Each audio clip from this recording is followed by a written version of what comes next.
Colorado Democrats and Republicans reached an agreement on Thursday to allocate $300 million for transportation from the state budget. Democratic Representative Chris Hansen says he feels that they can get to $300 million without sacrificing investments made in education.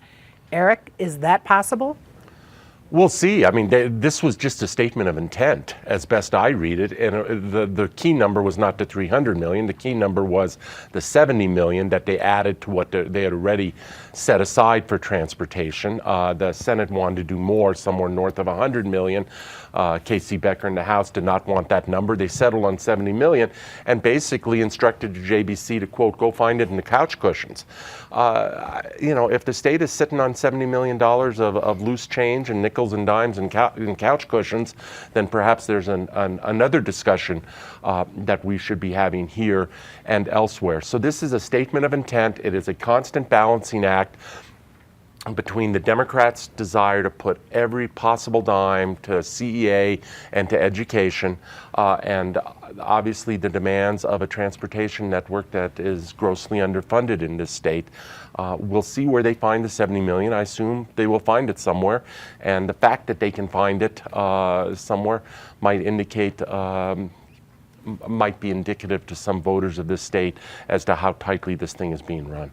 Ed, you've been over there. Was there 70 million, much less 300 million in those couches? Well, that was the parlor game we were playing today, is where exactly are they going to find this money? There's some thought, well, this was a big Republican push for transportation, so they're going to take it out of a Republican favoring program, maybe cut down 70 million on the Department of Corrections budget, for example. There's some thought that a lot of the health care programs that Governor Polis in particular is trying to push through this year are going to require federal waivers, and that maybe you can just put them off a year because you're not going to get those federal waivers too easily from the Donald Trump administration to begin with. But these are the kind of discussions that are being had. I mean, I don't think either of those is either going to be the whole or even an uncontested solution. But I don't know where 70 million is coming from. I didn't write the budget, admittedly. But the other thing to consider is this. This is 70 million. It's 300 million overall, but 70 million that we're fighting over here.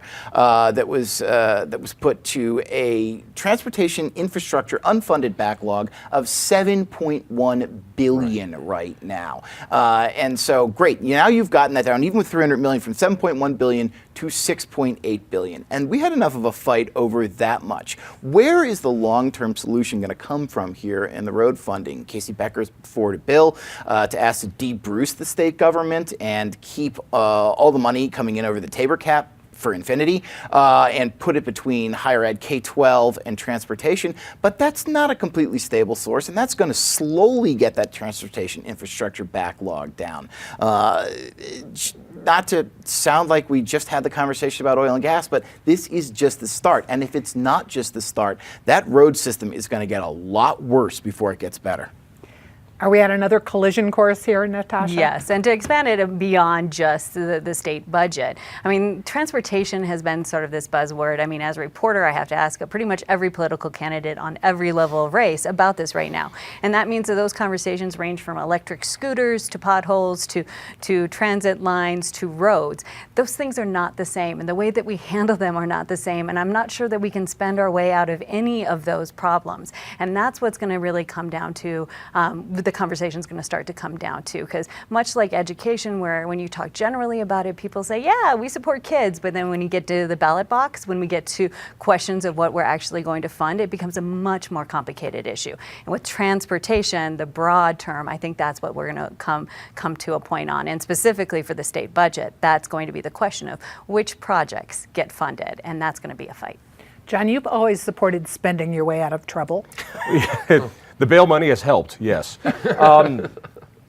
Transportation, particularly roads, that is a fundamental job of our state budget.